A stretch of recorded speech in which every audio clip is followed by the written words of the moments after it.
You are watching News 9 Tonight with Julianna Furfari.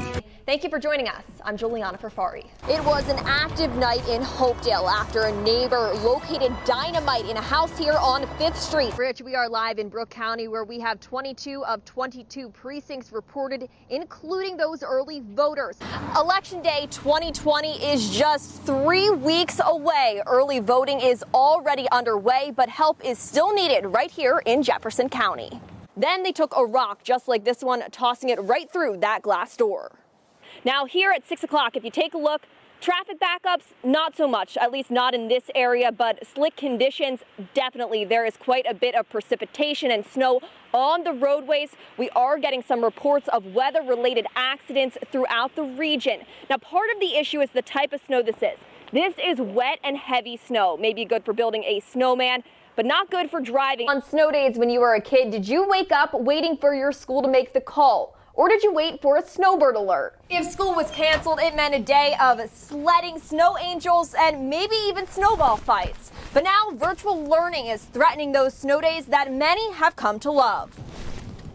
It was a scary spring, an isolating summer, a surging fall, and now a dark winter. But today there is a sign of hope as the first rounds of the COVID-19 vaccine were shipped out across the United States. Happening right now is Light Up Night. Is it such an exciting night here? I want you guys to take a look and meet just a few of my friends. Take a look at this crowd. Jessica, Rich, I'm so lucky because I am here with the man of the evening, Santa Claus, of course. But instead, it was filled with this. Cleaning crews, officials, and contractors all here at the school assessing the damage and figuring out the next steps after Friday night's flooding. A manhunt in Jefferson County began at this rest stop when a man came out, jumped over the fence, over and down State Route 7 and down to the railroad tracks. And police are still asking for your help locating him. Your commute may have looked something like this. I'm talking about these orange cones up and down US 22. Wonderful time of the year, but in the midst of a pandemic, doctors do worry that this could end up being a truly dangerous time of the year. And as Britt Conway reports, they're urging you to stay home for the holidays.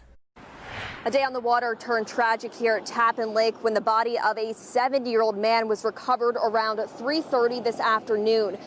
The big question from the community today, though, is why, and we are working to get some answers. We'll have an update tonight at 5 and 6 o'clock. Not a ton of information available at this time. What we can tell you is that officials have confirmed that there was a shooting here along Sunset Boulevard. If you take a look, residents and local leaders say they are dealing with garbage, damage, debris, and even crime here at the Steubenville Marina and the Steubenville local parks.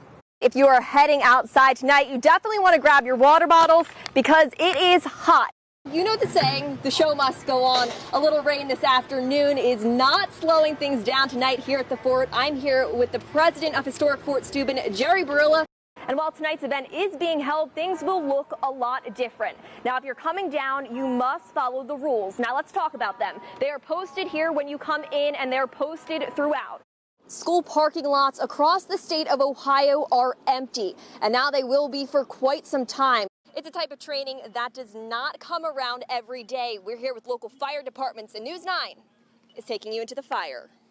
And this is an event that these girls and boys look forward to all year. I've been told that they've been working all summer, getting ready, perfecting their tumbling and stunting skills, and they're ready to show it off to you guys here tonight. Image posted to social media that's been shared over 100 times. And now we're taking your questions to city officials. Some residents say that they won't listen and they should not be required to wear them. But health officials say we need to wear them and that they can save lives. A red alert for much of the country as new cases of COVID-19 continue to rage from California to Florida.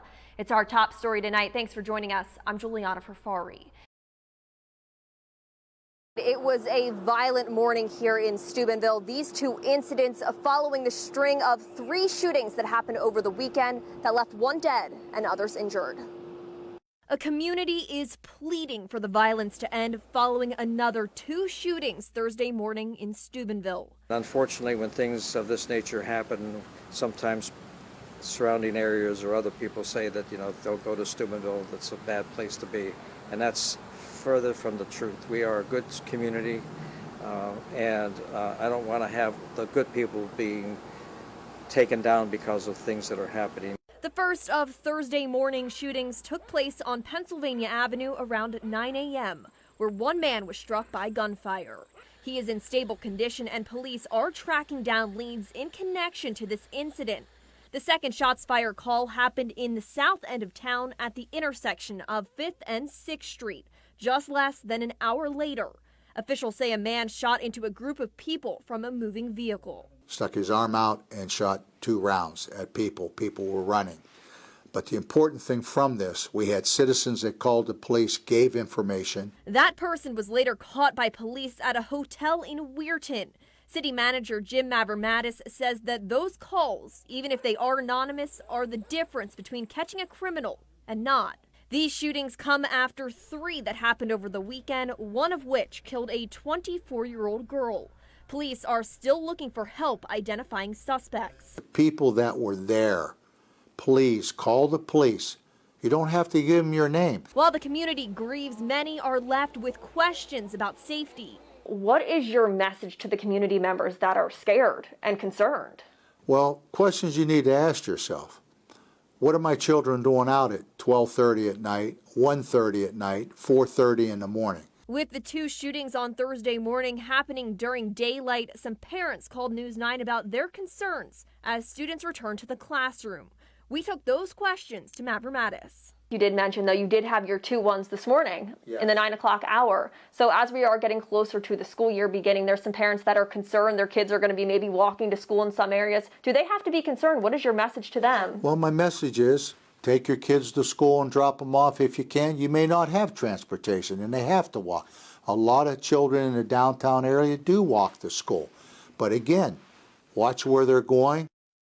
When news broke that this Kroger in Weirton would be closing, city officials and residents alike were shocked. But what happens next? Tonight we're talking to local leaders. I was in a major state of shock and total panic. The Kroger in downtown Weirton is situated between area high-rises and serves thousands of customers, according to Weirton's mayor. The announcement of the closure is raising many concerns, particularly for those who live downtown without transportation. It's something dog groomer Sherry Miller is hearing from many of her customers turned friends. What are we going to do? How are we going to get uptown? How are we going to do as much shopping as we need? What about our prescriptions? While some are petitioning for the store to remain open, what happens if the store permanently closes its doors as planned? What can the city do in these types of situations? Well, we can help transport with the transit, help the transit corporation that functions here in Weirton. We can help research some potential buyers or leasees. Transit. It's something many will need to turn to if the store closes. However, that raises some more questions. The bus allows only 2 large bags per rider. The limit means more trips and more money. That's $4 we can put to food. And, face it, most of us are on Social Security, so we just don't have a lot of money to spend on food. How many bags that they're going to be allowed to bring back on buses, and also fares, if there's going to be any adjustment to fares? Well, right now it's $1 before 8 o'clock and $2 after that each way. So what the adjustment is, if we see that there's going to be a need for more buses, then we'll add an additional bus. Weirton Transit says as for the bags, more than 2 can be cumbersome and there's a risk for spilling that can get in the way of the driver or other riders. They will continue to monitor and adjust as needed. Rich, Kate, it's a moment caught on camera that's raising some questions tonight. Officials dealing with oversized vehicles traveling on the Market Street Bridge. In this video captured on Friday morning by a News 9 viewer, a vehicle is seen hitting the height restriction bar on the Market Street Bridge, crossing over from West Virginia to Ohio. Oversized and overweight vehicles on the bridge are nothing new. Just this winter, 3 separate incidents, all caught on camera.